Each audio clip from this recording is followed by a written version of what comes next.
Right now, somewhere beyond the orbit of Neptune, something is leaving our solar system.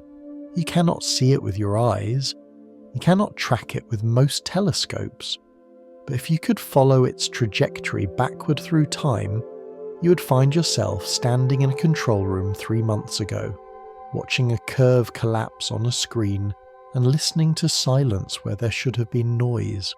The object had a designation, 3I Atlas.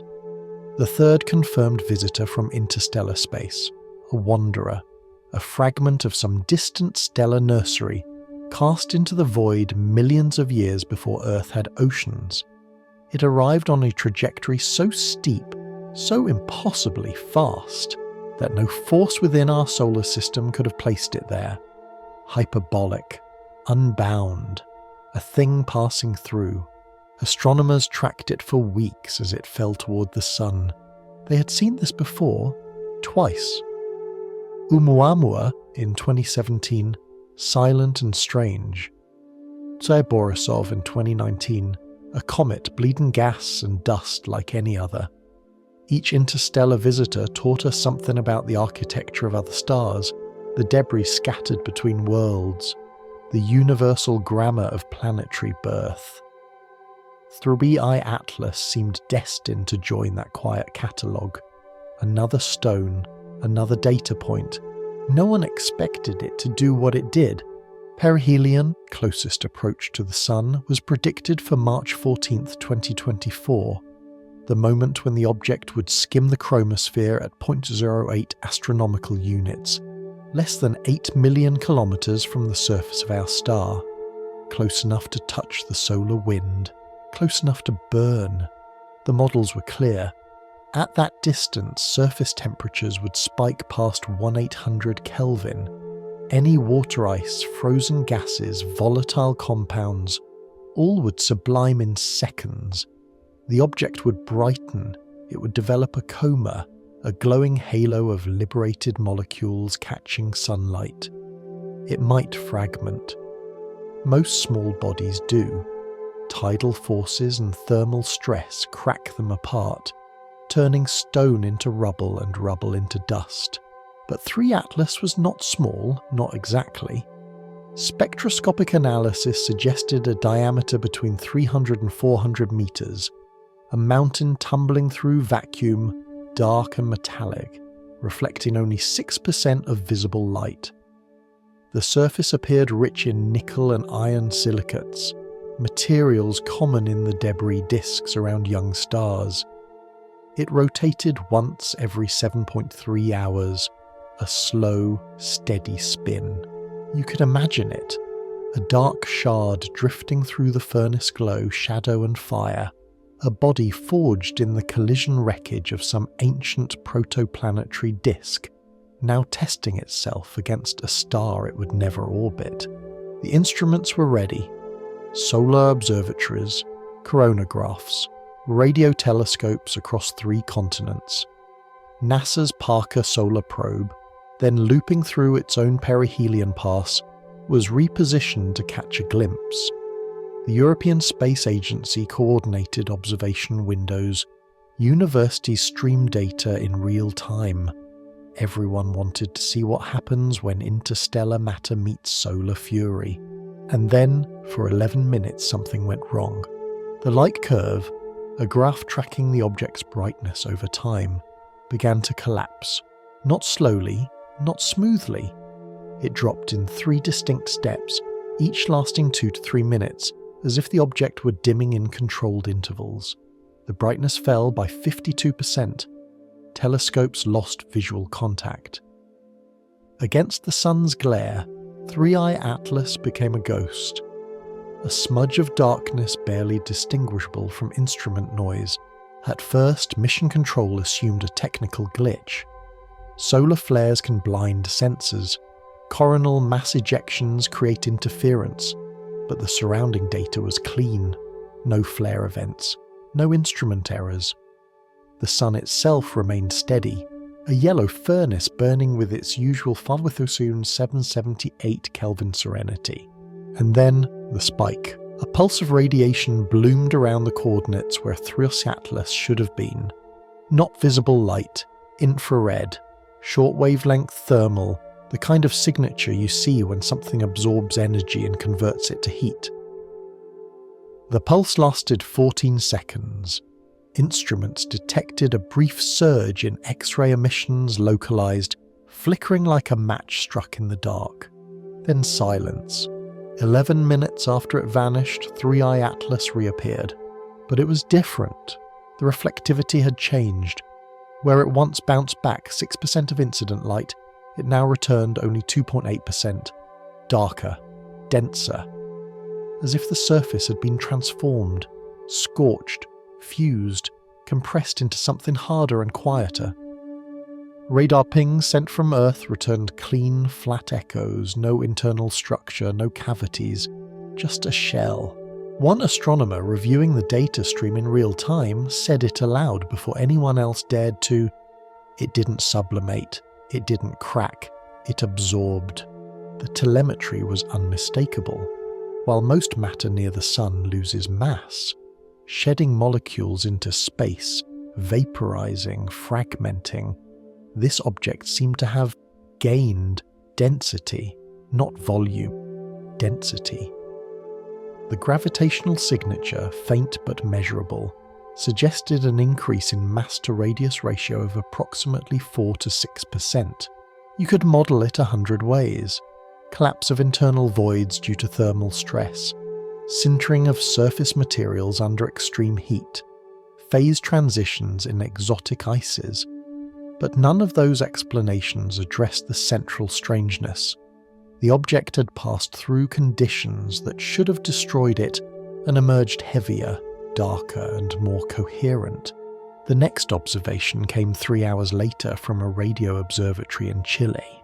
Faint periodic pulses, microwave frequencies, repeating every 93 minutes with clockwork precision, each pulse lasting 8 seconds, each one accompanied by a small thermal bloom detectable in infrared.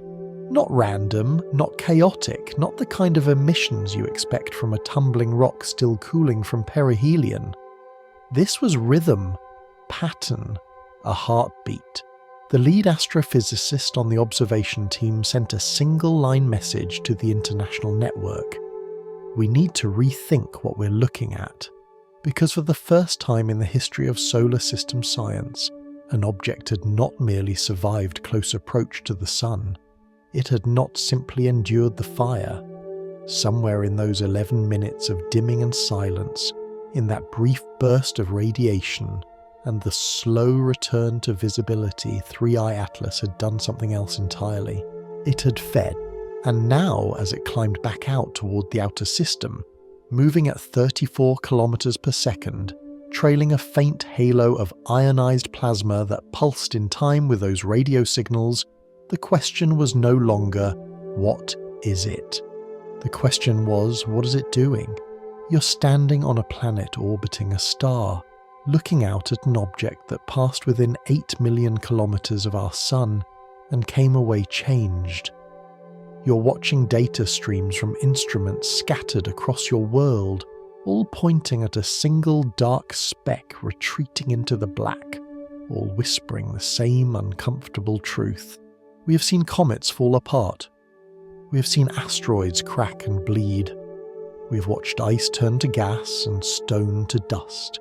We have never seen anything build itself in fire, and we have never seen anything that might, in the silent language of physics and light, be deliberately feeding on a star. Before the fire, there was only motion. For 4 million years, 3i Atlas drifted through the space between stars, not falling, not rising, simply moving, carried by the momentum of whatever ancient collision first launched it into the dark. No sun warmed it. No planet's gravity bent its path. It existed in the kind of cold that has no reference point in human experience, 3 degrees above absolute zero, the background temperature of the universe itself. Imagine that journey. Imagine being a stone in the most perfect silence imaginable, where the nearest star is a dim point of light years away. where galaxies are smudges on the horizon, where time means nothing because nothing changes, no erosion, no weather, no decay, just the slow tick of cosmic radiation, particle by particle, carving grooves too small to see across a surface that remembers the violence of its birth. We do not know which star it came from. We may never know. The trajectory traces back through hundreds of stellar neighbourhoods, each one a possible origin. Some researchers favour a young system, perhaps 15 million years old, where planetesimals still collide and shatter in the chaos of formation.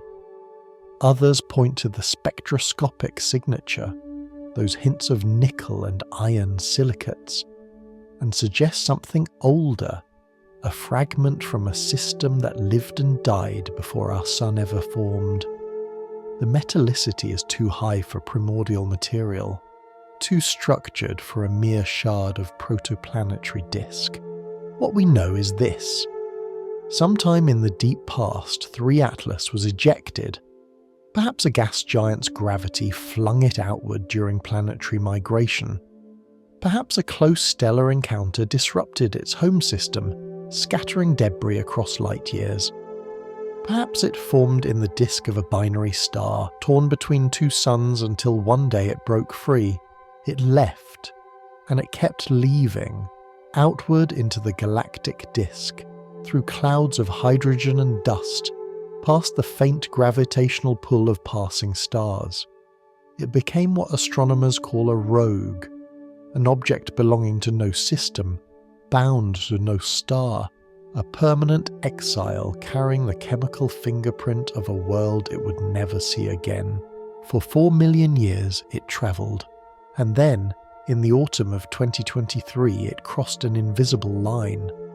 The sun's gravitational influence, weak but inexorable, began to curve its path.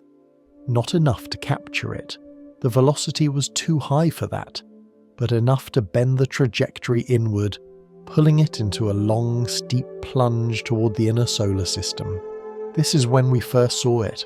The Asteroid Terrestrial Impact Last Alert System, ATLAS, a network of 4 telescopes scanning the sky for near-Earth threats, detected the object on November 8th, 2023. A faint smudge moving against the background stars, fainter than 20th magnitude, barely visible even to automated systems. The motion was wrong, too fast. The orbital elements computed by the Minor Planet Center showed an eccentricity greater than 1. Hyperbolic, unbound, interstellar, the 3rd confirmed visitor from beyond, and so it earned the provisional designation 3I Atlas, a name that carried both discovery and destination, a label for something that arrived from elsewhere and would soon depart the same way. Observatories pivoted, spectrographs engaged, photometric surveys began tracking the object's rotation and brightness, and slowly a portrait emerged.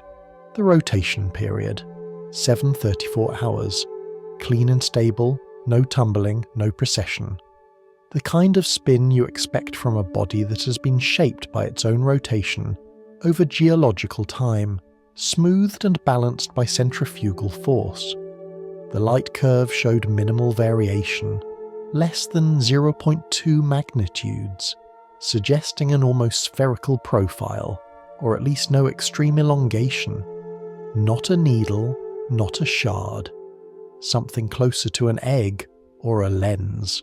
The colour was strange. Most asteroids reflect reddish light, their surfaces weathered by eons of cosmic ray bombardment.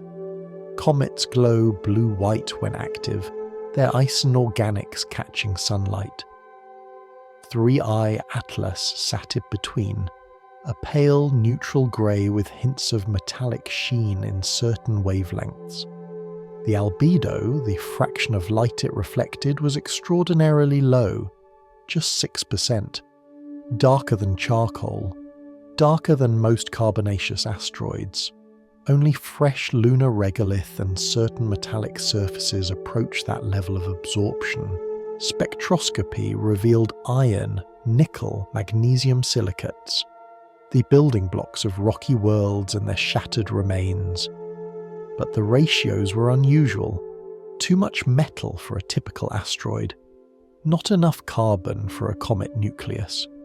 Some researchers called it a metallic chondrite, the kind of fragment you might expect from the core of a differentiated planetesimal, something that once had layers, structure, an interior hot enough to separate heavy elements from lighter ones. A piece of a dead planet's heart, perhaps. Or something forged in a collision so violent it melted stone. The predictions for perihelion were straightforward. At 0.08 AU from the Sun, surface temperatures would soar past 1800 Kelvin, hot enough to glow dull red invisible light, hot enough to vaporize any remaining volatiles, hot enough to fracture surface minerals through thermal expansion. The solar wind, a stream of charged particles flowing outward at 400 kilometers per second, would sandblast the leading face. Radiation pressure would push against it, a faint but measurable force that might alter its spin or trajectory. Most researchers expected outgassing. Even objects that appear inert in the outer solar system can harbour pockets of ice. Carbon dioxide, water, methane, buried beneath the surface. As 3I Atlas approached perihelion, those ices should sublimate, venting gas and creating a faint coma, a temporary atmosphere glowing in ultraviolet light. If the outgassing were asymmetric, it would act like tiny rockets, producing a non-gravitational acceleration detectable in the orbit refinement. Some predicted fragmentation, thermal stress crack stone, temperature gradients across a rotating body create shear forces. We have watched comets split at perihelion, their nuclei breaking into 2, 3, a dozen pieces that drift apart like the fragments of a slow-motion explosion. If 3I Atlas had internal fractures, old impact scars, zones of weakness, the sun's heat could tear it apart. No one predicted silence. No one predicted it would emerge denser than it entered. In the weeks before perihelion, telescopes around the world coordinated their observations. The European Southern Observatory scheduled time on the Very Large Telescope in Chile. NASA repositioned the Parker Solar Probe, already deep in its own close approach to the Sun, to align its instruments with 3I Atlas during the critical window.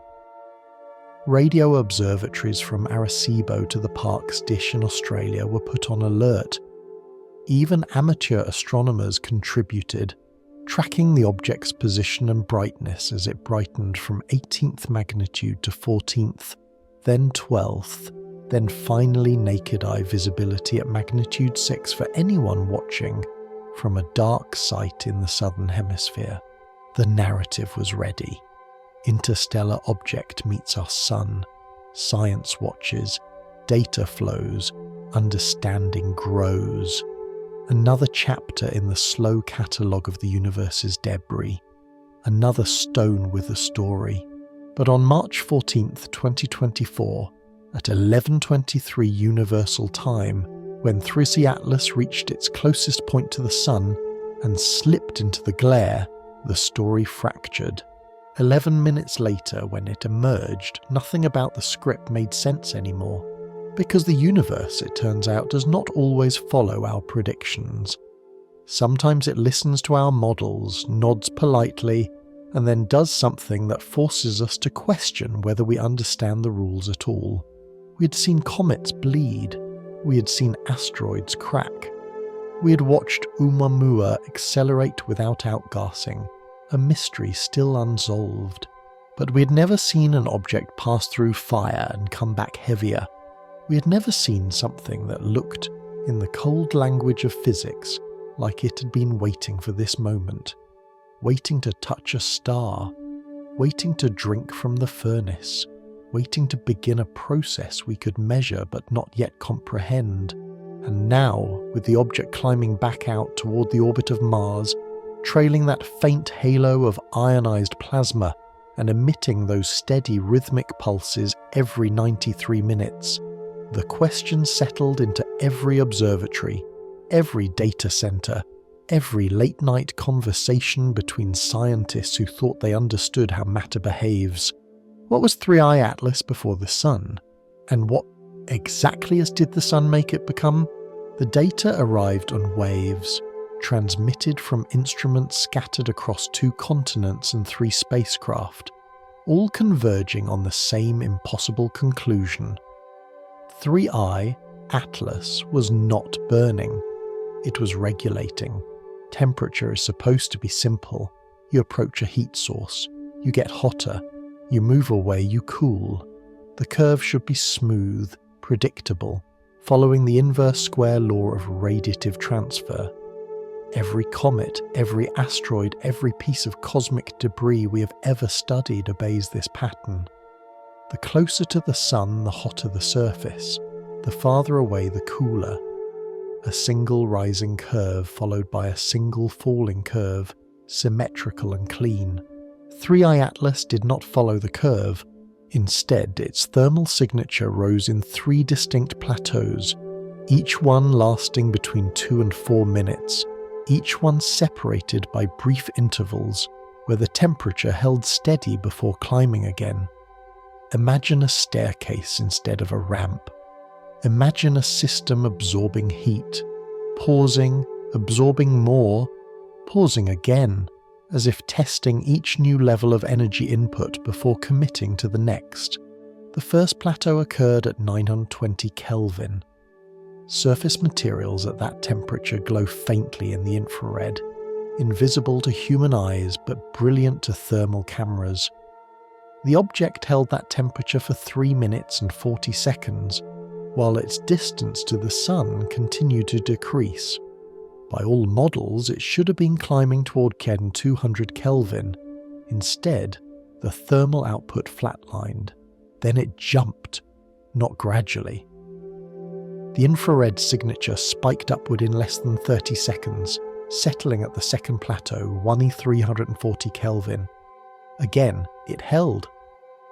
For 2 minutes and 15 seconds, as the object plunged deeper into the solar furnace, the surface temperature remained locked at that exact value, varying by less than 12 degrees. And then the third step, 1780 Kelvin. Hot enough to make silicate minerals glow dull red. Hot enough to begin phase transitions in iron-bearing compounds. The object held this temperature through perihelion, and for nearly 4 minutes beyond it, even as the distance to the Sun began to increase. Thermal engineers watching the data stream recognized the pattern immediately.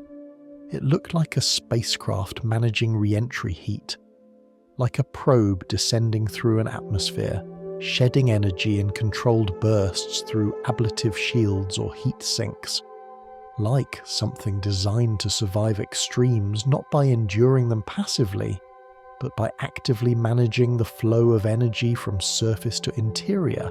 But 3i Atlas was not a spacecraft. It was supposed to be a rock. Rocks do not regulate temperature. They absorb, they conduct, they radiate. They follow thermodynamics. When you heat a stone, every part of it responds to the local temperature gradient, creating a smooth thermal curve from hot surface to cooler interior. There are no plateaus. There are no pauses. There is only the inexorable equalization of energy, governed by material properties like thermal conductivity and specific heat capacity. Yet here was an object exhibiting what some researchers began to call thermal pacing, the appearance of staged energy absorption, as if heat were being drawn inward, stored, or redistributed through some internal structure before the next phase of heating could begin. The Parker Solar Probe, positioned 32 million kilometers sunward of 3i Atlas during the critical window, recorded something even stranger. Its magnetometer detected fluctuations in the local magnetic field strength, subtle but measurable, pulsing in rhythm with the thermal plateaus. Each time the temperature stabilized, the magnetic field around the object intensified by approximately 140 nanoteslas, a tiny shift, but one that repeated with clockwork precision. Magnetic fields do not appear spontaneously. They require motion, rotating conductors, flowing plasma, churning liquid metal. A static rock in space has no magnetic field unless it formed in one and retained remnant magnetization from its birth environment. But those fossil fields are weak, disordered, and certainly not responsive to temperature changes. This field was dynamic, responsive. Almost as if the object were generating it in real time, a pulse of electromagnetic organization triggered by each new stage of heating. One planetary scientist, reviewing the Parker data in a late-night session with colleagues, suggested an explanation almost too elegant to dismiss. What if the object contained layers of conductive material that, when heated to specific thresholds, began to circulate in convective cells?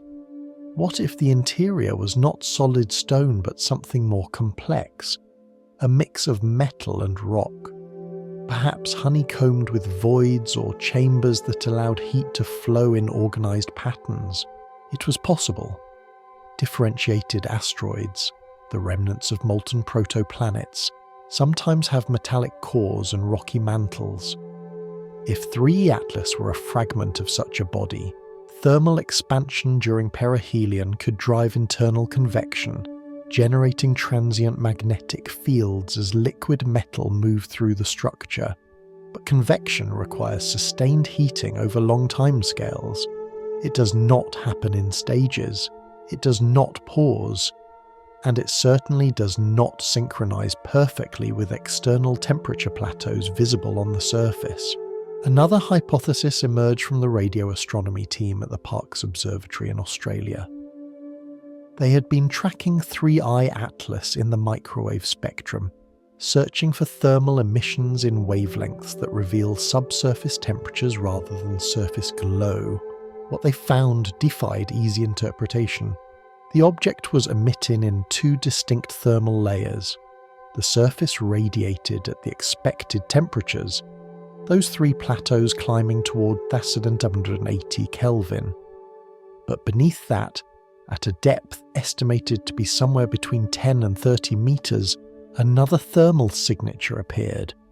Cooler, more stable, oscillating in a pattern that lagged behind the surface changes by approximately 6 minutes.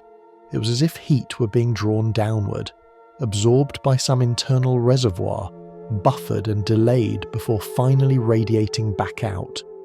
The subsurface layer never exceeded 890 Kelvin, even when the surface glowed at nearly twice that temperature. Something was acting as a heat sink, drinking energy from the surface and holding it in reserve. Natural materials can buffer temperature. Water ice, for instance, absorbs tremendous amounts of heat during phase transitions without changing temperature.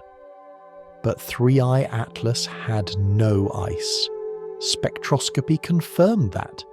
Its composition was metal and rock, materials that conduct heat efficiently and should create a steep thermal gradient, not a buffer zone, unless the structure itself was designed to hold heat.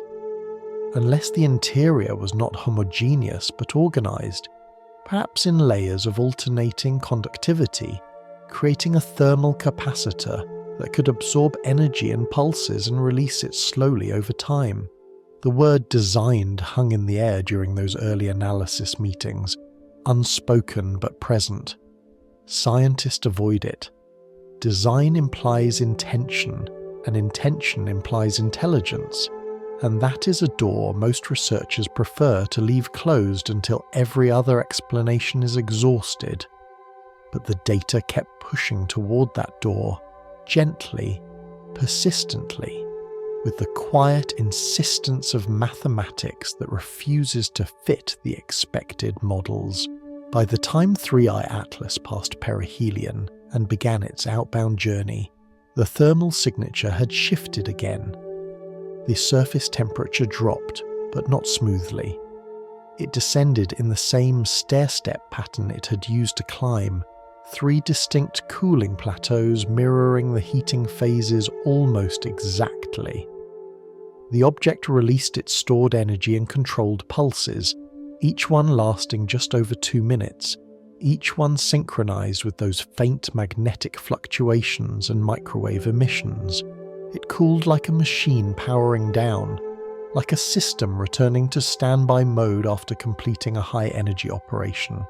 And the universe, watching through our instruments, offered no immediate explanation that satisfied both the physics and the observations. We could model it as exotic material properties, hypothetical alloys with strange thermal responses, self-organizing structures formed under extreme conditions in some distant stellar nursery. We could invoke rare but natural processes, convection, and phase transitions, and magnetic induction, all conspiring to create the appearance of control. But every model required assumptions stacked on assumptions, each one less likely than the last. Or we could consider the other possibility, the one that asks not, how did nature make this? But what if nature did not make it alone?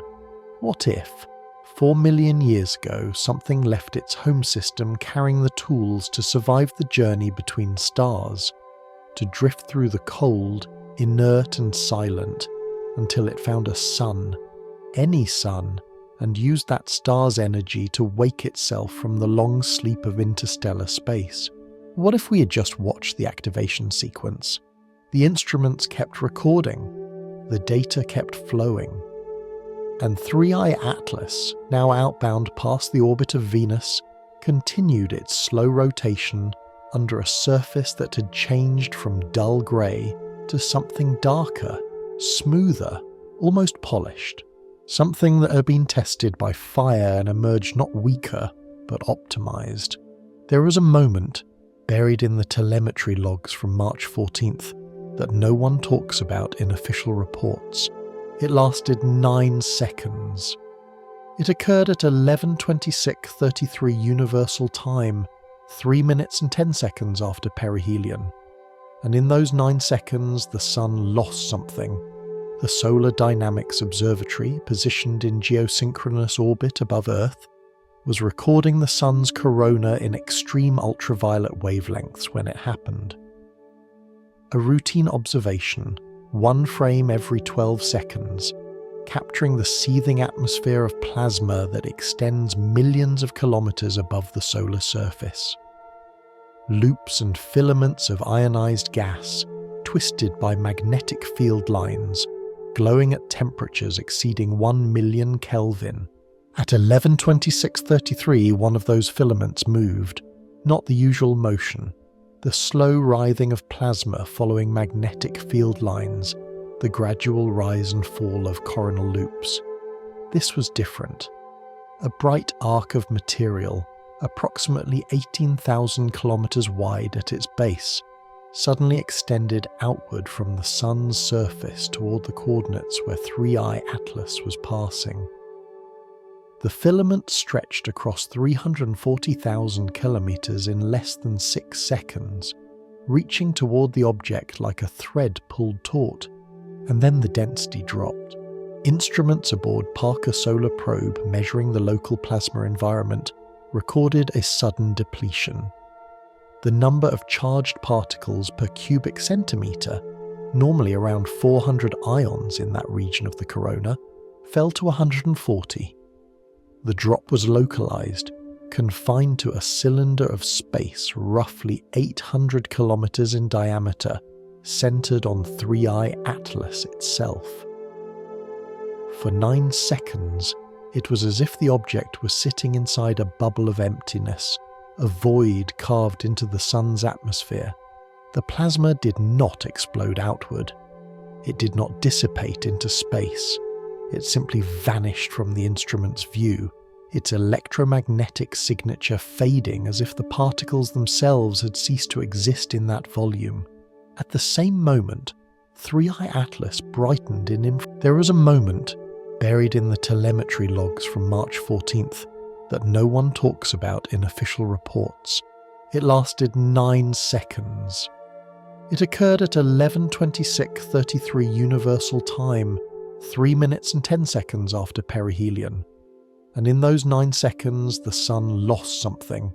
The Solar Dynamics Observatory, positioned in geosynchronous orbit above Earth, was recording the Sun's corona in extreme ultraviolet wavelengths when it happened.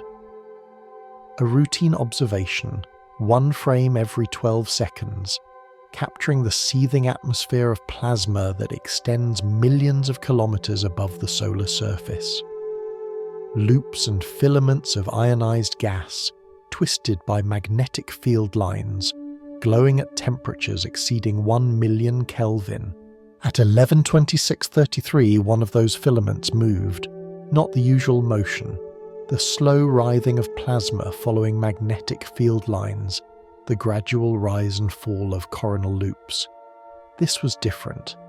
A bright arc of material, approximately 18,000 kilometers wide at its base, suddenly extended outward from the Sun's surface toward the coordinates where 3i Atlas was passing. The filament stretched across 340,000 kilometers in less than 6 seconds, reaching toward the object like a thread pulled taut, and then the density dropped. Instruments aboard Parker Solar Probe measuring the local plasma environment recorded a sudden depletion. The number of charged particles per cubic centimeter, normally around 400 ions in that region of the corona, fell to 140. The drop was localized, confined to a cylinder of space roughly 800 kilometers in diameter, centered on 3i Atlas itself. For 9 seconds, it was as if the object was sitting inside a bubble of emptiness, a void carved into the Sun's atmosphere. The plasma did not explode outward. It did not dissipate into space. It simply vanished from the instrument's view, its electromagnetic signature fading as if the particles themselves had ceased to exist in that volume. At the same moment, 3i Atlas brightened in infrared. The thermal cameras watching from Earth registered a spike, a sudden increase in surface temperature of 340 Kelvin over baseline, concentrated on the hemisphere facing the Sun. The brightening lasted exactly as long as the plasma depletion, 9 seconds. Then both phenomena ceased. The coronal filament retracted, though not smoothly. It snapped back toward the solar surface like a broken elastic, fragmenting into smaller loops that dissolved within minutes.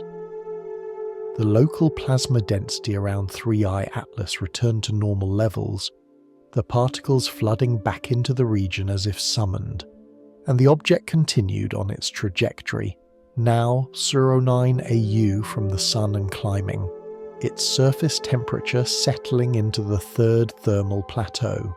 No flare accompanied the event, no coronal mass ejection. The Sun's magnetic field in that region remained stable. By every standard measure, nothing catastrophic had occurred, but something had transferred. Something had moved from the Sun's corona into the object, and the only evidence was negative space. A brief absence of plasma, a momentary spike in heat, and 9 seconds of data that refused to fit into any comfortable framework. The researchers at NASA's Goddard Space Flight Center ran the numbers. If you assume the plasma disappeared because it was absorbed, pulled into the object, captured by some process at the surface, then you can calculate the energy involved. Each ionized particle carries kinetic energy from its temperature, and the corona at that altitude runs hot, each ion vibrating with roughly 100 electron volts of energy. Multiply that by the estimated number of particles in the depleted volume, and you arrive at a figure approximately 2.44 or 1019 joules absorbed in 9 seconds. For comparison, that is equivalent to the total explosive yield of 5,700 tons of TNT. Not a large number by stellar standards. The Sun produces that much energy in a fraction of a microsecond, but concentrated into a 300-meter object over 9 seconds, it becomes significant. It becomes enough to fundamentally alter surface chemistry, to drive reactions that require activation energy, to power processes that would otherwise remain dormant. The question then is where the energy went. Thermal models suggest most of it should have radiated away immediately. Hot surfaces radiate according to the Stefan Boltzmann law, with power proportional to the fourth power of temperature. A sudden influx of energy should produce a brief sharp spike in infrared emissions, followed by rapid cooling as the excess heat dissipates into space. But the infrared signature from 3I Atlas showed something else. The temperature spike persisted for 18 seconds after the plasma depletion ended, slowly declining in a way that implied the energy was being held, conducted inward, distributed through the object's interior rather than radiating back out. It was absorption, true absorption, not reflection, not scattering, not re-emission. The object took the plasma's energy and kept it.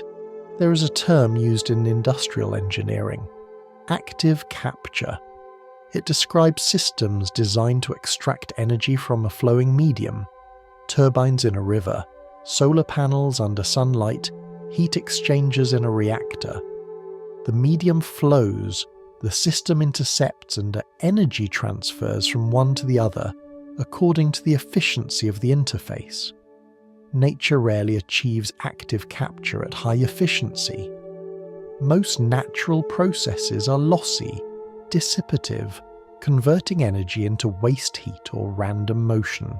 But if you engineer the interface, if you design the surface to maximize coupling between incoming particles and internal structure, you can achieve capture efficiencies approaching 70%, even 80% in ideal conditions. The data from 3I Atlas suggested an efficiency somewhere in that range. Very little of the absorbed plasma energy appeared as surface heating. Most of it simply disappeared into the object, unaccounted for by thermal radiation, leaving behind only that faint, persistent glow and the continuing stair-step pattern of temperature regulation. One researcher, a plasma physicist who had spent 2 decades studying solar-wind interactions with comets, submitted a private memo to the observation team. It was not published. It did not appear in any official summary, but it circulated through the email chains, read in late-night offices, and discussed in careful, quiet You can see it in the ultraviolet images if you know where to look. A faint shell, symmetric and elliptical, rotating in lockstep with the object's 7-hour spin. Not trailing behind like the tail of a comet, not expanding outward like the coma of an active nucleus. Contained, bound. A halo of ionized gas that should not exist around a body with no atmosphere, no volcanic activity, no internal heat source to speak of. The European Space Agency's solar orbiter first captured it on March 16th, 48 hours after perihelion. The spacecraft was positioned at 0.5 AU from the Sun, its extreme ultraviolet imager scanning the corona for transient phenomena when 3I Atlas drifted into the field of view.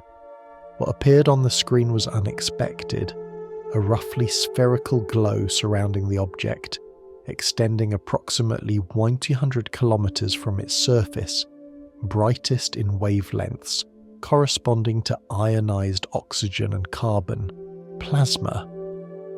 But not solar wind plasma, not exactly. The spectral signature was different. Cooler for one thing, around 18,000 Kelvin instead of the million-degree temperatures typical of the corona, and denser, with particle concentrations measuring 10 to 15 times higher than the surrounding space. It was as if the object were wrapped in its own small atmosphere, a bubble of gas held close despite having no gravity strong enough to retain it. Gravity alone could not explain this. A 300-meter body made of rock and metal might have a surface gravity of 0.0002 meters per second squared, thousands of times weaker than Earth's, far too feeble to hold even a wisp of atmosphere. Any gas released from such a body should disperse within minutes, pushed outward by solar radiation pressure and the constant flow of the solar wind at 400 kilometers per second. Yet the halo persisted. It rotated with the object. It maintained its shape and density for days, then weeks, visible in every observation window as the real Atlas climbed back out past Venus, past Earth's orbit, heading toward the realm of Mars. Something was holding it there. Magnetometry provided the answer, or at least the beginning of one. The Advanced Composition Explorer, a satellite stationed at the L1 Lagrange point between Earth and the Sun, detected fluctuations in the local magnetic field whenever 3I Atlas passed within range. Not the steady background field carried by the solar wind, but something localized, pulsing, centered on the object itself. The field strength varied between 200 and 480 nanoteslas, weak by planetary standards, but orders of magnitude stronger than what a non-magnetized asteroid should produce. And it was not static. It oscillated with a period of 3.7 minutes, exactly half the object's rotation period, suggesting the field was tied to some internal structure that rotated with the body and generated pulses as different regions aligned with the direction of the sun. Magnetic fields confine plasma. This is basic physics. Charged particles spiral along field lines, trapped in invisible channels that guide their motion.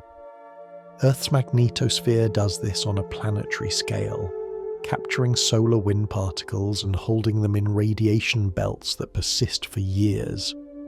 Jupiter's magnetic field is so powerful it creates a plasma torus around the Moon, Io, a ring of ionized material held in orbit by electromagnetic forces alone. But 3 Atlas was not a planet. It had no molten core, no dynamo generating a dipole field through convection. It was, by all reasonable assumptions, a cold body, inert, magnetically dead, except for whatever fossil field might be frozen into its minerals from the ancient collision that formed it. Yet here it was, generating a dynamic, pulsing magnetic field strong enough to trap plasma in a stable shell. The geometry was revealing. The halo was not spherical but oblate, flattened at the poles and bulging at the equator. The shape matched precisely what you would expect from a rotating magnetic field, a dipole or perhaps a quadrupole configuration, spinning with the object and dragging plasma along its field lines like beads on a string. The brightest regions of the halo, visible in ultraviolet, corresponded to areas where the field lines converged, creating density enhancements as particles were funneled and compressed. It looked, in every measurable way, like a miniature magnetosphere, a protective cocoon, a buffer zone between the object and the harsh environment of interplanetary space. The implications were unsettling. Magnetospheres do not form by accident. They require sustained electrical currents, flowing conductors, some mechanism to convert kinetic or thermal energy into electromagnetic fields. On Earth, it is the rotating liquid iron core. On Jupiter, it is the metallic hydrogen deep in the interior, pressurized and conducting. What mechanism could operate inside a 300-meter object to produce the same effect? One hypothesis involved thermoelectric currents. If the interior of 3I Atlas contained regions of varying temperature and conductivity, heat flowing from the hot perihelion-facing side to the cooler interior could drive electron motion through the Seebeck effect. Those currents flowing through layers of conductive material could in principle generate a magnetic field, but the field would be weak, transient, and certainly not capable of the regular pulsations observed. Another model proposed piezoelectric materials embedded in the structure. Certain crystals generate electric charge when mechanically stressed. If the object's interior were fractured or layered, tidal forces and thermal expansion during perihelion could create oscillating stress, driving charge separation and current flow. Again, possible in theory, but the field strength and stability exceeded what natural piezoelectric processes typically produce. The third explanation, voiced only in informal discussions, was the one no one wanted to formalize. The object contained something like a battery, or a capacitor, a system capable of storing the energy absorbed during perihelion and discharging it in controlled pulses to generate and maintain the magnetic field. The plasma halo was not a byproduct, but a tool, a shield designed to protect the object from the erosive effects of the solar wind and cosmic radiation during its long journey between stars, and the evidence kept accumulating. Instruments aboard the Parker Solar Probe tracking the solar wind as it flowed past 3I Atlas detected something extraordinary, a region of reduced turbulence trailing the object. Normally, the solar wind is chaotic, full of fluctuations and density variations as plasma interacts with magnetic irregularities. But behind 3I Atlas, extending for nearly 15,000 kilometers downwind, the measurement showed a quiet zone, a wake where turbulence dropped by 60%, where the plasma flowed smoothly, almost laminar, as if something were dampening the natural chaos.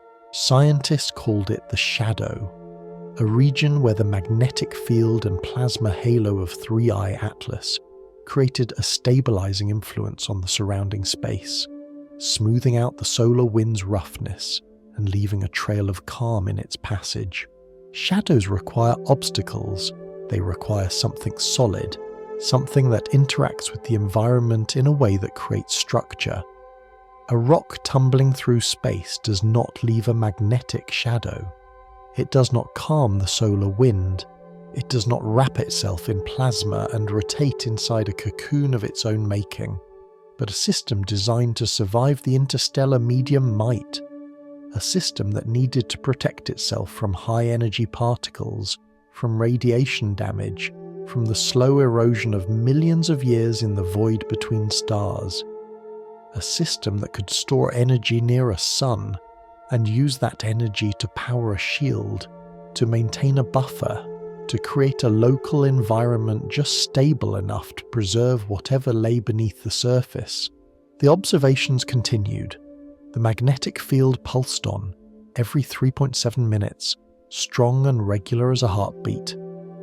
The plasma halo glowed in the ultraviolet, a faint nimbus visible only to instruments sensitive enough to measure light in wavelengths, invisible to human eyes.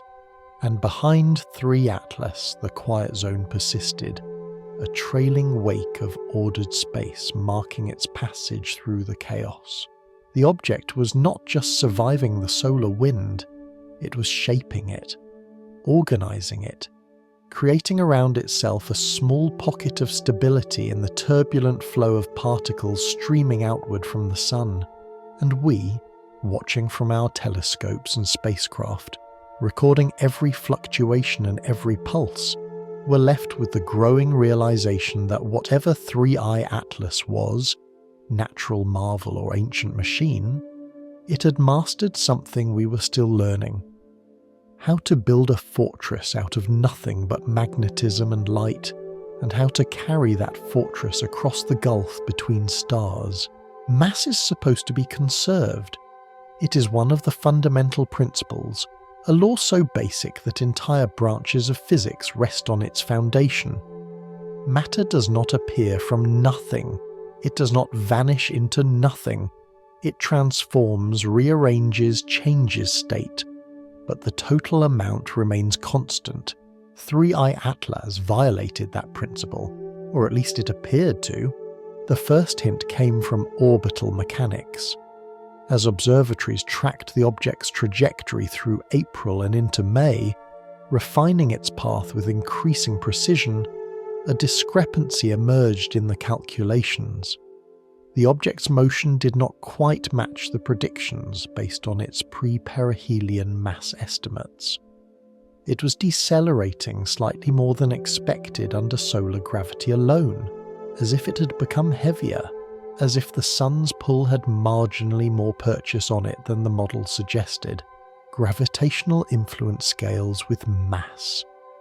A more massive object responds more strongly to gravity. The deceleration rate, measured through Doppler shifts in reflected radar signals, implied a mass increase of approximately 4.7% compared to initial estimates derived from brightness and assumed density, 4.7%. Not a large number perhaps, but enough to be statistically significant after accounting for measurement uncertainties, enough to demand explanation. The first assumption was accretion.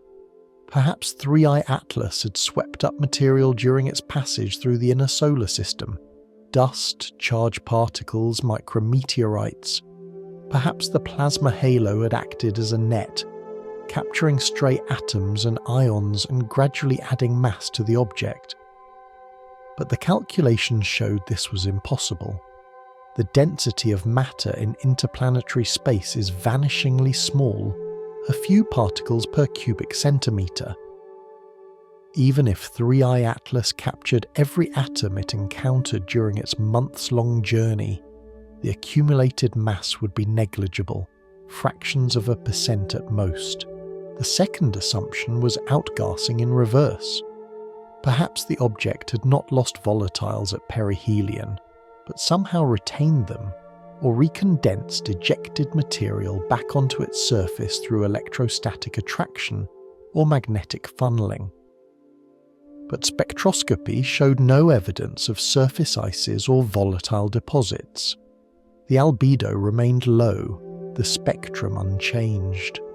Nothing had accreted visibly onto the surface, which left the third uncomfortable possibility. The density had increased from within. Density is mass divided by volume. If volume remains constant and mass increases, density must rise. If volume decreases and mass stays constant, density also rises. But 3 Atlas showed no change in apparent size. Photometric measurements, radar imaging, occultation timing all confirm the object's dimensions remained stable at roughly 340 meters along its longest axis. No expansion, no contraction, no visible deformation, yet somehow it had become denser. The most mundane explanation involved thermal compaction. High temperatures can cause minerals to sinter, fusing surface grains together into a more compact matrix. Porosity can collapse as voids close under thermal stress. A fluffy, porous body exposed to extreme heat might indeed emerge denser without changing external dimensions. The interior simply becomes more tightly packed, air gaps squeezed shut, material rearranging into a more efficient configuration. But sintering produces measurable effects. Surface texture changes. Reflectivity increases as rough, porous material becomes smooth and glassy. Thermal conductivity improves as internal voids disappear, creating a more uniform heat distribution. None of these signatures appeared in the data. The surface remained dark with the same low albedo observed before perihelion. The thermal properties, if anything, had become more structured, not more uniform. Radar observations deepened the mystery. In late April, the Arecibo Observatory in Puerto Rico trained its powerful transmitter on Through-Eye Atlas, now crossing the orbit of Mars at 1.5 AU from the Sun. Radar is a probe of internal structure. Radio waves penetrate the surface, reflect from density boundaries within the object, and return carrying information about composition, porosity, layering. A typical asteroid shows complex radar echoes, signals bouncing from internal cracks, voids, and density variations, creating a scatter pattern that reveals the messy, fractured nature of collision debris. Three-Eye Atlas returned almost no internal echo. The radar pulse struck the object and reflected cleanly from the surface, a single, sharp return with minimal reverberation. The interior was silent, acoustically dead, as if the radio waves encountered not a fractured rock full of voids and interfaces, but a homogeneous block, uniform in density from surface to core. The technical term is low radar transparency. It means the object either absorbs radio waves efficiently, converting electromagnetic energy into heat, or contains no internal structure capable of producing secondary reflections. Natural asteroids rarely show this property. Even solid metal objects like iron meteorites contain inclusions and grain boundaries that scatter radar to some degree. But Three-Eye Atlas, measuring 340 meters across and presumably containing trillions of tons of material, reflected radio waves as if it were carved from a single piece of engineered alloy. The radar team ran multiple observations over 3 weeks, varying frequencies, polarizations, pulse widths. The result remained consistent. Surface return, strong and clean. Interior return, effectively zero. The object was a shell, or it was a sponge so efficient at absorbing radio energy that nothing escaped back to Earth. Or it was something else entirely. Something with an internal structure so uniform that density variations simply did not exist at the scales radar could detect. One researcher described it as structural silence. Not the silence of emptiness, but the silence of perfection. The absence of noise. The kind of acoustic deadness you find in anechoic chambers, rooms designed to absorb sound so completely that echoes cannot form, where your voice vanishes into walls lined with precisely engineered materials. What material could produce that effect naturally? What arrangement of rock and metal forged in the chaos of planetary formation, or shattered in some ancient collision, could emerge so uniform that radar found nothing to scatter from? The possibilities were limited. Metallic glass, perhaps. Amorphous alloys with no crystalline structure, no grain boundaries. But metallic glass forms under specific cooling conditions, rapid quenching from a melt. Interstellar space does not provide rapid cooling. It provides the slowest cooling imaginable. Any molten material ejected into the void would crystallize over millennia, forming the usual polycrystalline structure riddled with internal interfaces. Metamaterials offered another explanation, though one even more difficult to reconcile with natural processes. Metamaterials are engineered composites, designed to manipulate electromagnetic waves in specific ways, absorbing, bending, channeling radiation through structures tuned at the microscale. They do not occur in nature. They require design, fabrication, intentionality. And yet, if you wanted to build something to survive interstellar space, to endure radiation and micrometeorite impacts over millions of years, you might choose materials that did not crack or fracture easily. You might design internal structures to be uniform, seamless, free of voids that could propagate stress fractures. You might create something that, when probed by radar, returned nothing but silence because there was nothing inside to create echoes, just dense, organized matter arranged with the kind of precision that nature rarely achieves. The data files circulated among the research teams, accompanied by cautious emails and questions framed as hypotheticals. If we assume natural formation, what process could produce this? And more quietly, in late-night conversations, if we assume it's not natural, what would that imply? Because the density increase and the structural silence taken together suggested something uncomfortable. They suggested that 3I Atlas had not merely survived perihelion, it had emerged from the solar encounter fundamentally transformed, compacted, optimized, perhaps even reconstructed at some internal level. The absorbed energy, the plasma feeding, the controlled heating, all of it might have driven a process we could measure but not yet name. A process that took a cold, porous body and compressed it, fused it, made it stronger and denser and more coherent than it had been before, made it ready perhaps for the next 4 million years of drift through the interstellar dark. The object continued outbound, now beyond Mars, now approaching the asteroid belt.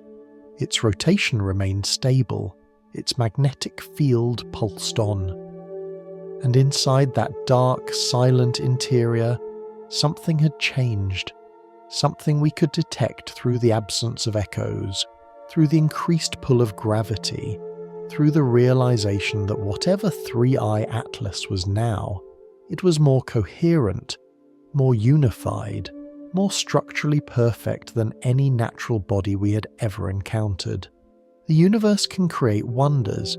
It can forge diamonds in the hearts of planets, crystalline structures of breathtaking purity. It can produce natural reactors in uranium deposits, self-organizing systems that sustain fission for millennia. It can, given time and circumstance, approach the edge of what looks like design. But radar silence, density increases without volume change, a body that emerges from fire not weakened but strengthened. That was not the edge of design. That was standing on the other side looking back. Heat should fade. This is not philosophy.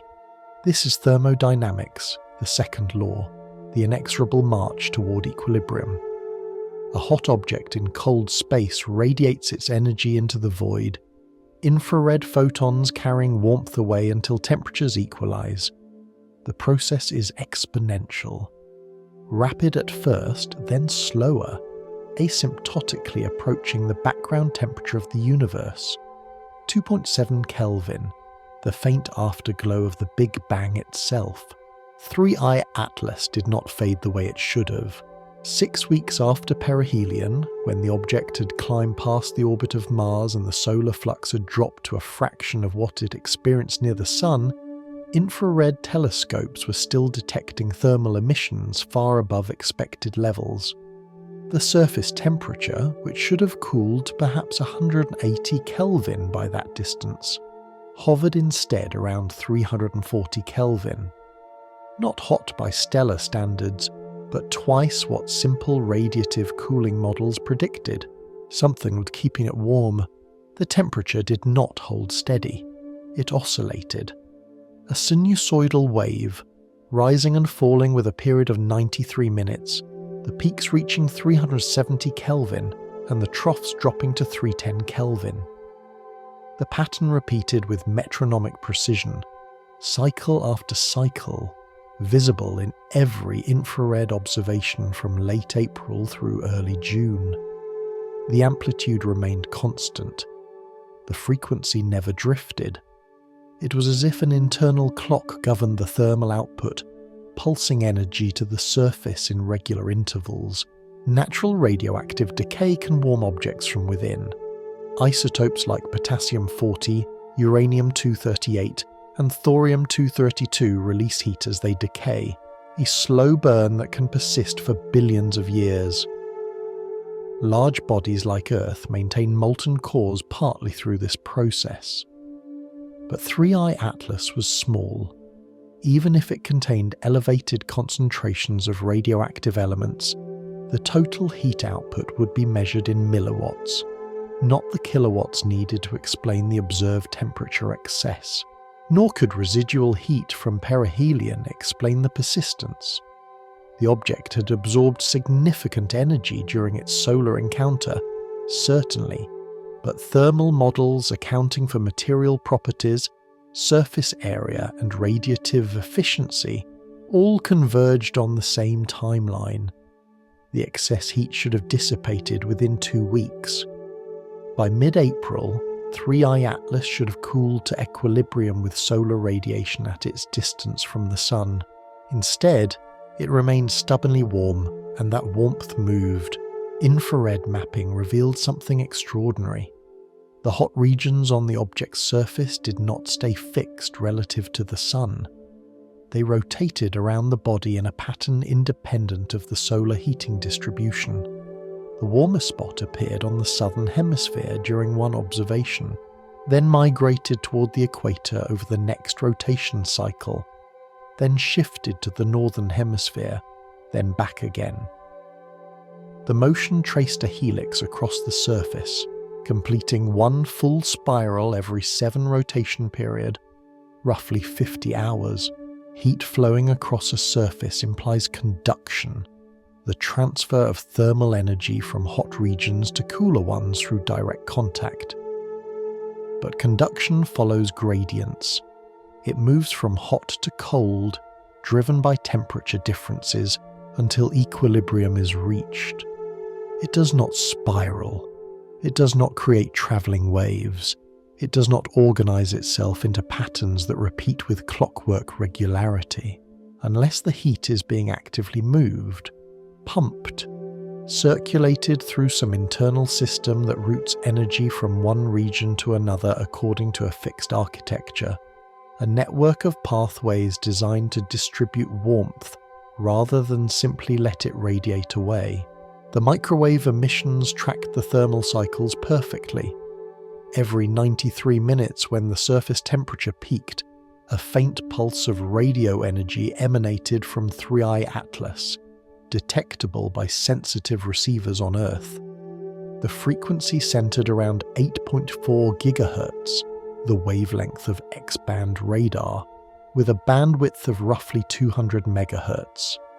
The pulse lasted 8 seconds, carried no obvious modulation or structure, and faded back to noise level until the next cycle. Thermal objects emit microwaves. This is normal.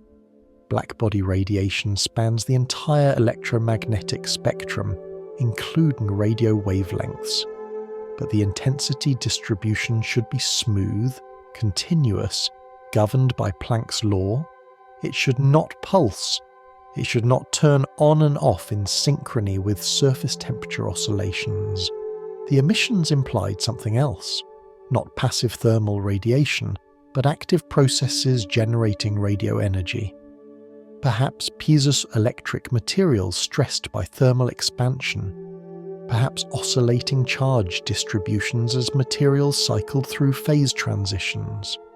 Perhaps electrical currents flowing through conductive layers, heating and cooling in a pattern that generated electromagnetic pulses as a byproduct, or perhaps something communicating. That hypothesis surfaced in informal discussions among radio astronomers who detected the signals, not communicating with us necessarily. The pulses carried no information content that anyone could discern, no modulation in amplitude or frequency that might encode data, but communicating with itself, internal systems signaling status, confirming operation, maintaining synchronization across distributed components. The idea sounded absurd until you mapped all the phenomena together. The thermal cycles, the magnetic pulses at 3.7-minute intervals, exactly half the rotation period, the microwave emissions every 93 minutes, the plasma halo pulsing in rhythm with the magnetic field, the density increase, the structural silence. Each anomaly, taken alone, could be explained through exotic but natural processes. But together they formed a a network of interlocking behaviours, each one timed relative to the others, each one suggesting energy flow, coordination, a system operating according to an internal logic. One physicist specialising in complex systems drafted a paper that was never submitted for publication. The draft circulated privately, shared among colleagues with the caveat that it was exploratory and speculative. The central argument was simple. If you treat 3i Atlas as a thermodynamic machine, if you model it not as a passive rock but as an engine designed to capture, store and redistribute energy, then all the observations fit. The paper described a hypothetical architecture. Outer layers act as collectors, absorbing solar radiation and plasma. Subsurface structures store the energy, perhaps through phase change materials that melt and solidify, or through induced magnetic fields in superconducting loops, or through chemical bonds forming and breaking in reversible reactions. Deeper layers route the energy through a network, distributing it to maintain systems, power processes, prevent thermal damage. The surface acts as a controlled radiator, releasing excess heat in pulses to prevent overheating, while retaining enough warmth to keep the interior functional. It was, in essence, a model of stellar metabolism. An organism, if you could call it that, adapted to feed on stars and survive the cold between them. Not biological, not based on cells or DNA or anything we would recognise as life, but functional in the same way. Self-regulating, homeostatic, maintaining internal conditions within a range necessary for continued operation, regardless of external environment. The paper concluded with a question. If nature can produce such systems, where are the others? How common are interstellar objects with active thermal management? And if they are rare, if 3i Atlas represents not a class of natural phenomena, but a singular occurrence, then what does that singularity imply? The question hung unanswered. The draft remained unpublished, but the observations continued, and the thermal oscillations persisted, and every 93 minutes, like a heartbeat audible only to instruments tuned to the right frequency, 3i Atlas sent its pulse into the void. By late June, the object was beyond the asteroid belt, more than 3 AU from the Sun. Solar radiation at that distance provides barely 11% of the energy flux experienced at Earth's orbit. The temperature should have dropped below 150 Kelvin, cold enough to freeze carbon dioxide, cold enough that most materials become brittle and inert. But 3 Atlas still glowed at 290 Kelvin, still cycled through its 93-minute rhythm, still released microwave pulses with undiminished strength. The energy had to be coming from somewhere. Not the sun, not anymore. Not radioactive decay, insufficient by orders of magnitude. The only remaining explanation was stored energy, reserves built up during perihelion and now being drawn down slowly, efficiently, in a controlled release that might last months or even years. A battery, a reservoir, a system running on internal power, coasting through the darkness on reserves captured during its brief encounter with our star.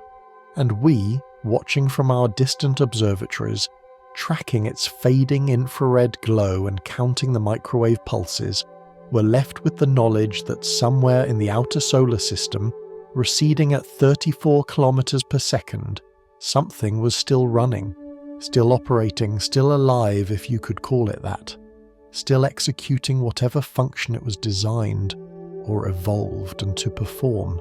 The universe remained silent on the question of which. But the data whispered its answer in the language of heat and light and electromagnetic rhythm, and the answer was this. At some point, the distinction between natural and designed becomes meaningless. What matters is that it works, that it functions. that it crossed 4 million years of frozen void, touched our sun, drank from its fire, and now continues onward, sustained by the energy it took, carrying its warmth into the dark like a traveller bearing a lamp through an endless night. There are two ways to look at 3I Atlas. Two frameworks, equally rigorous, equally grounded in observation, yet leading to radically different conclusions about the nature of reality. The first says, the universe is stranger than we imagined, but it is still the universe. Physics operates by rules we have not yet discovered. Matter can self-organize into configurations that mimic intention without requiring it. Given the right conditions, extreme temperatures, magnetic fields, exotic material compositions, nature can produce systems that regulate, absorb, pulse, and persist in ways that resemble machinery, but emerge purely from the interplay of fundamental forces. The second says we are looking at technology, not human technology, not contemporary. Perhaps not even deliberate in the sense we understand deliberation, but technology nonetheless. Organized matter serving a function, structures built to accomplish a purpose, a system that operates according to principles of engineering rather than accident. The debate began quietly, in email threads and conference call sidebars, among the 100-odd researchers who had access to the full data set. It intensified through the summer of 2024 as more observations accumulated and the anomalies refused to resolve into comfortable explanations. By August, when 3I Atlas crossed 4AU and continued its thermal pulsing and magnetic activity with no sign of decay, the conversation could no longer be contained in private channels. Someone had to say it publicly. Someone had to put the question into the scientific record, even if the answer remained elusive. The paper appeared on ARF in early September, co-authored by 17 researchers across 6 institutions.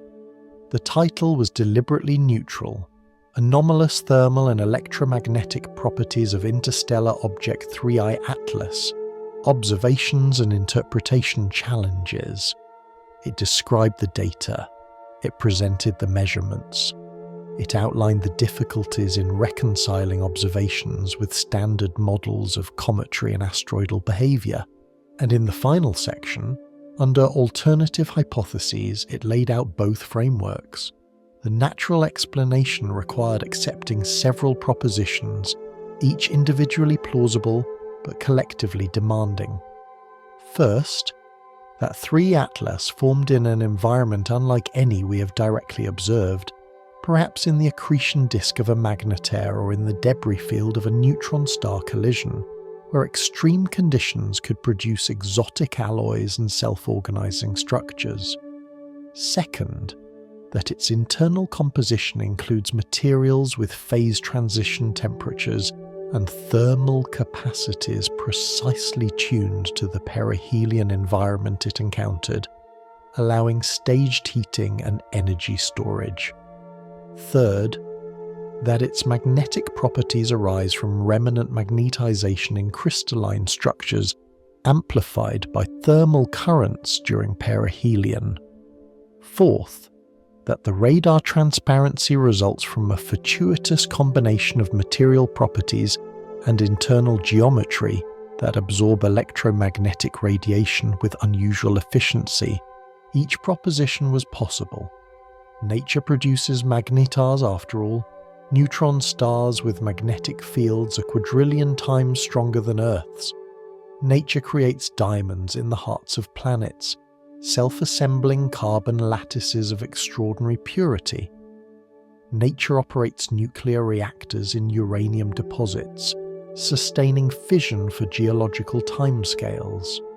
If nature can do those things, perhaps it can also create interstellar wanderers with thermal regulation and magnetic shielding, rare but not impossible, edge cases in the distribution of possible objects. But edge cases are rare by definition. The probability of 3i Atlas being natural, given the cluster of anomalies, could be calculated. The researchers did calculate it, using conservative estimates for each required property and assuming independence between them. The likelihood fell somewhere between 1 in 10 million and 1 in 100 million. Not impossible, not violating any physical laws, just extraordinarily unlikely.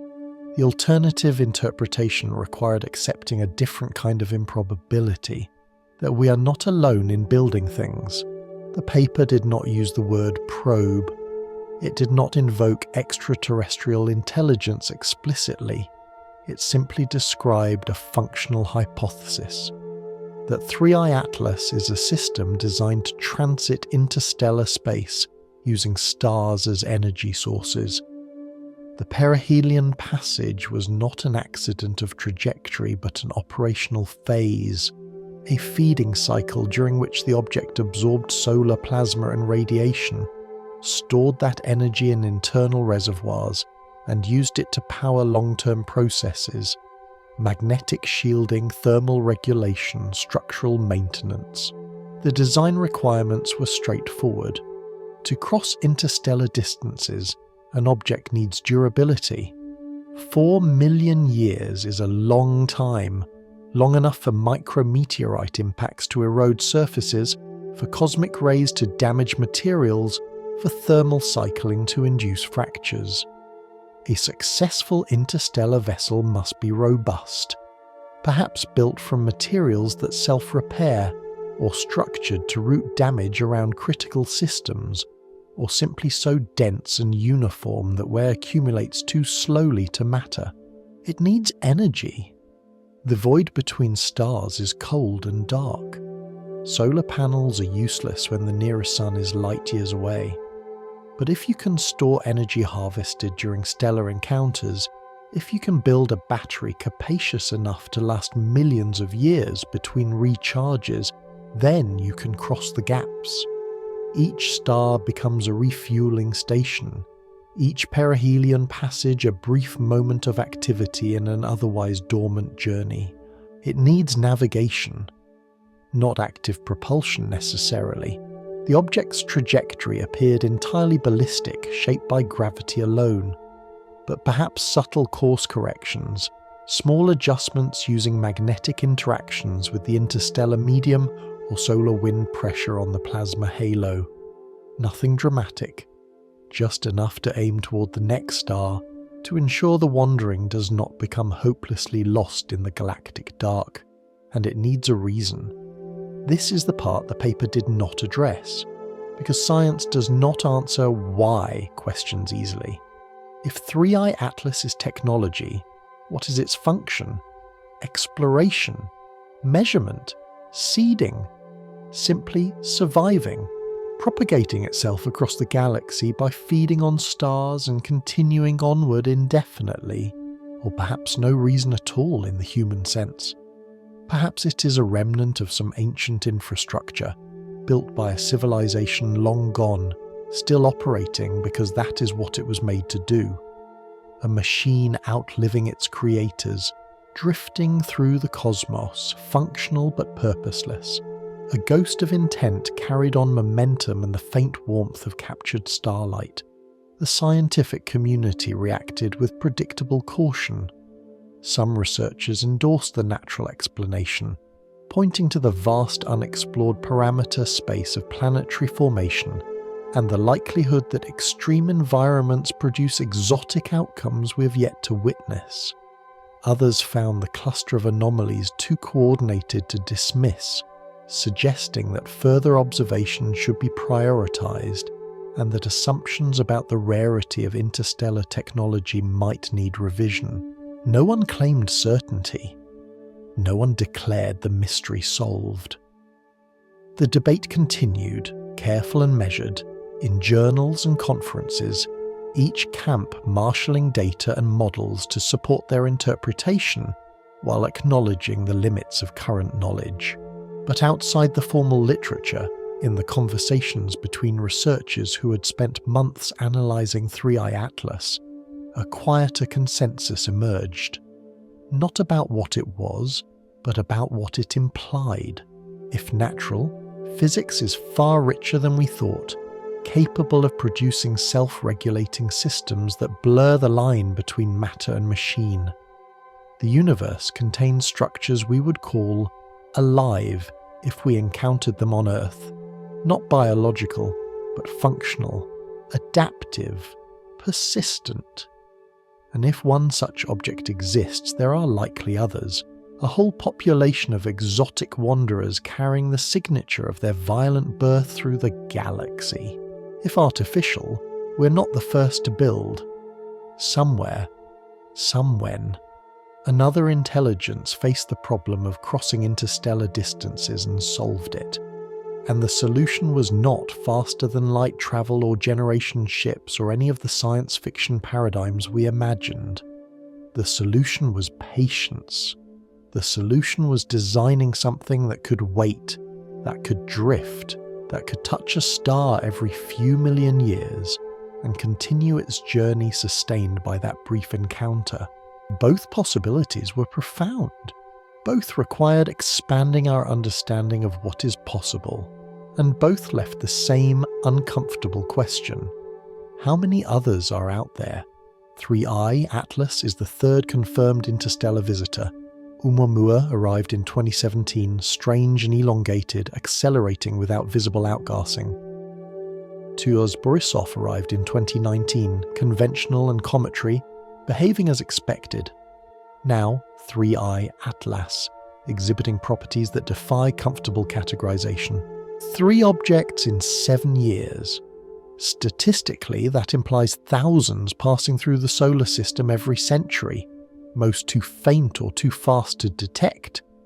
If even a fraction of them exhibit anomalous properties, if even 1 in 100 is something more than simple debris, then the space between stars is not empty. It is populated, filled with wanderers, some natural and some perhaps not, all moving through the dark on trajectories set by gravity and time.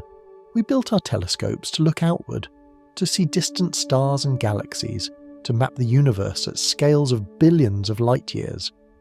But 3 Atlas passed within 0.8 8 AU of our Sun, close, intimate, a visitor that came near enough to measure, to study, to watch as it fed and changed and continued on its way.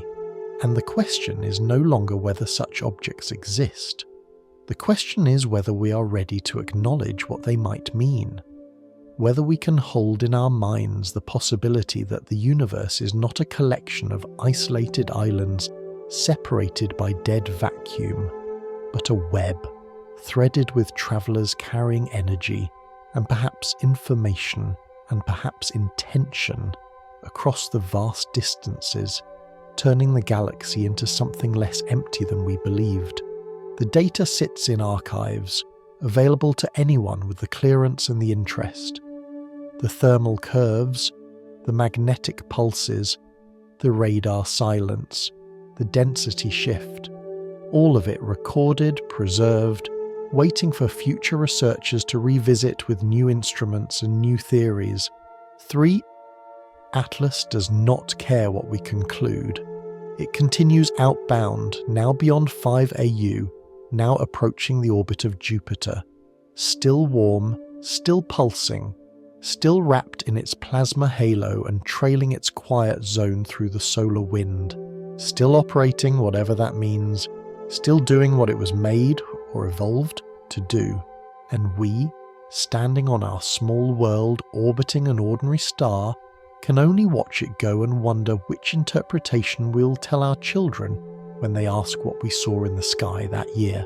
Whether we will say, nature surprised us with its complexity, showed us that matter can organize itself into forms we barely imagined. Or whether we will say, we were not alone, and we knew it the moment something touched our sun and drank its light, and left us with the knowledge that the universe is populated by travelers we're only beginning to understand. By October 2024, 3 Atlas had crossed the orbit of Jupiter. the distance from the Sun now exceeded 5.2 astronomical units, more than 780 million kilometres, a gulf of space where sunlight arrives weak and pale, carrying barely 4% of the energy that warms Earth. At this distance, most objects fall silent. Comets go dormant. Asteroids cool to the background temperature of space. The solar wind thins to a whisper. The inner solar system, with its heat and light and turbulent activity, becomes a memory recorded only in orbital mechanics. But 3i Atlas did not fall silent, not entirely. The thermal signature had diminished, certainly. Infrared observations now showed surface temperatures hovering around 180 Kelvin, cold enough to freeze carbon dioxide, cold enough that water ice would be harder than steel. The 93-minute oscillations had dampened, their amplitude reduced to less than 15 degrees, barely detectable above instrument noise. The object was cooling, finally approaching equilibrium with its environment, but it was not inert. The microwave pulses continued, fainter now, requiring longer integration times to detect, but present. Every 93 minutes, the same 8-second burst at 8.4 GHz, the same bandwidth, the same frequency stability. A heartbeat, slowing perhaps, but unbroken. The magnetic field still pulsed at 3.7-minute intervals, though the strength had dropped to roughly 120 nanoteslers, half its peak value during perihelion. The plasma halo had thinned, its density falling to barely twice the background solar wind, but it remained visible in ultraviolet, a faint shell still rotating in lockstep with the object's 7-hour spin. And the trajectory had changed, subtly, almost imperceptibly, but measurably. Astrometric observations from the Gaia spacecraft, tracking positions of celestial objects with microarc-second precision, detected deviations in 3i Atlas's path that could not be explained by gravitational perturbations alone. The object was not following a pure Keplerian orbit. Small accelerations on the order of 10 years to 7 meters per second squared were nudging it slightly off the expected trajectory, not large enough to indicate rocket propulsion or significant outgassing, but present, persistent, acting in a direction that, when projected forward, would carry the object out of the solar system at a slightly different angle than it entered. The nature of these accelerations remained unclear. Some researchers attributed them to asymmetric thermal radiation, the Yarkovsky effect, where absorbed sunlight re-radiated from a rotating surface creates a tiny thrust. Others suggested magnetic interactions with the interplanetary medium, the object's field pushing against the sparse plasma and generating infinitesimal forces that accumulated over weeks into measurable course changes. Or perhaps it was navigating, correcting, adjusting its trajectory with the precision of something that knows where it is going. The rotation had stabilized. Early observations showed slight variations in the spin period, fluctuations on the order of milliseconds per rotation, the kind of instability you expect from a tumbling body, with uneven mass distribution. But by mid-October, the period had locked at exactly 7.3412 hours, stable to within measurement error, as if internal processes had damped out the wobble and settled the object into optimal configuration. Spin stabilization is common in artificial satellites. Gyroscopic effects, reaction wheels, magnetic torquers, all can be used to control orientation and rotation. Natural bodies stabilize too, eventually, through tidal forces and energy dissipation. But that process takes millions of years. 3i Atlas had stabilized in months. The optical properties had shifted as well. Where the object once reflected 2.8% of visible light, it now reflected barely 1.9%. Darker, as if the surface had undergone another transformation, shedding the last traces of thermal alteration from perihelion and settling into a final configuration. Spectroscopy showed no change in composition, still metal-rich, still dominated by iron and nickel silicates, but the texture had changed. Smoother perhaps, more uniform, less prone to scattering light. One astronomer imaging 3I Atlas through a research telescope in Chile described it as looking polished. Not bright, not reflective in the way metal surfaces usually are, but smooth in a way that absorbed light rather than bouncing it back, like matte black paint. Like the radar-absorbent coatings on stealth aircraft, like something designed not to be seen. By November, the object had passed 6 AU. Tracking became more difficult. The brightness had dropped to 21st magnitude, invisible to all but the largest telescopes with long exposure times. Observatories prioritized other targets. Funding shifted to newer discoveries.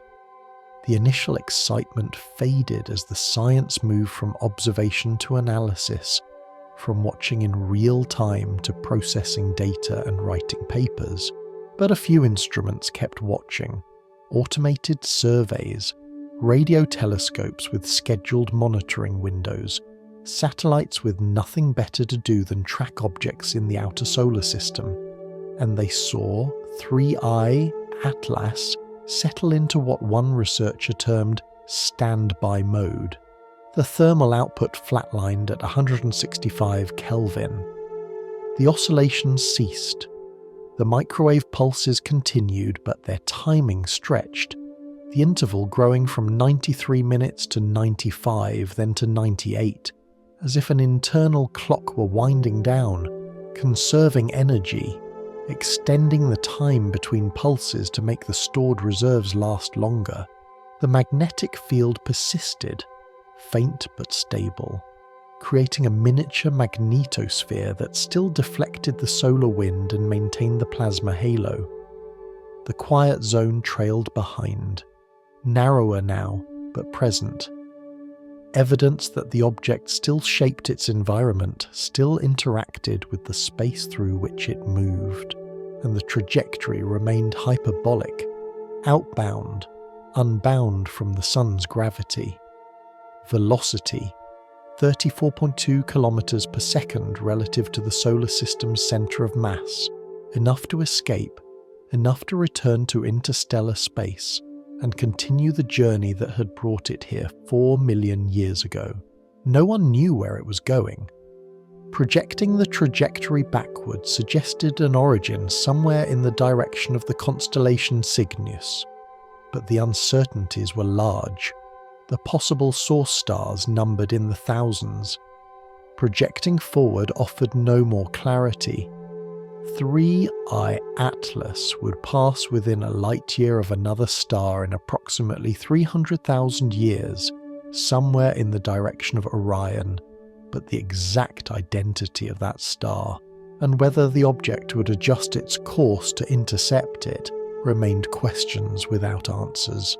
What was clear, watching the data streams through the late months of 2024, was that 3I Atlas had completed a cycle. It had arrived cold and dormant, drifted inward, touched the sun, absorbed its energy, transformed itself, and now retreated back toward the dark, carrying reserves that might sustain it for millennia. The next star, whenever it came, would see the same process repeat. Approach, perihelion, feeding, departure. A cycle measured not in hours or days but in millions of years. A rhythm playing out across the galaxy, one interstellar wanderer touching one star at a time. Patient beyond human comprehension, sustained by nothing but the light it could steal from each brief encounter with fire. The last confirmed detection came on December 3rd, 2024. The Very Large Telescope in Chile, using adaptive optics to compensate for atmospheric turbulence, captured an image of 3I Atlas at 7.8 AU from the Sun. A faint point of light, indistinguishable from a distant star except for its motion across the background field. The object was still there, still moving, still emitting faint infrared radiation and microwave pulses, though both had dropped below the threshold most instruments would detect. After that, silence. Not because 3I Atlas had stopped, but because we could no longer see it. Too far, too faint, too dark against the immensity of space. It continued outbound, beyond Saturn's orbit, beyond Uranus, eventually beyond Neptune, beyond the heliopause where the solar wind gives way to the interstellar medium. It would take years to reach that boundary, decades to fade completely from the outermost reach of the sun's influence, but it was leaving, returning to the place it came from, the cold dark between the stars where no light warms and no planet orbits and time stretches into spans that make geological epochs seem brief. Somewhere out there, 3 Atlas drifts now, cooling slowly, pulsing faintly, wrapped in its magnetic cocoon and trailing its quiet zone through plasma so thin it barely exists. Operating on reserves, waiting for the next star to appear ahead, the next opportunity to wake fully and drink again from the fire. And we, left behind on our small world, can only imagine what it carries, whether it holds data, memories, records of other stars touched and other systems transited. Whether it is alone or part of a population, thousands of such objects crossing the galaxy on trajectories older than our Sun. Whether it was made with purpose or emerged from nature's capacity to surprise. The debate continues, the papers accumulate, the data gets reanalyzed with new models and new assumptions. But 3I Atlas does not wait for our conclusions. It does not care what we call it or how we explain it. It continues, patient, functional, alone in the dark, carrying the warmth it stole from our sun toward destinations we cannot predict and futures we will never witness. And in that continuation, in that refusal to stop or decay or become simple, it teaches us something we did not know before it arrived. The universe is not empty. This space between stars is not sterile void waiting to be crossed. It is inhabited, threaded with travellers moving at their own pace, feeding on starlight, operating by rules that blur the line between geology and technology, between matter and intention. We built our telescopes to see distant galaxies, to map the early universe, to understand cosmic history written in light from billions of years ago. But the most profound discovery came from something that passed close enough to touch, close enough to measure, close enough to watch as it did what it was made, or evolved, to do. And now it is gone, receding into the darkness at 34 kilometers per second, and all we can do is wonder whether we will ever see another, whether 3I Atlas was rare or common, whether the galaxy is full of such things, and we are only now learning to recognize them. The data remains, the questions persist. And somewhere far beyond the orbit of Neptune, beyond the heliopause, beyond the reach of our instruments and our sight, something continues its journey. Still warm, still pulsing, still alive in the way machines can be alive. Still feeding on the memory of our sun,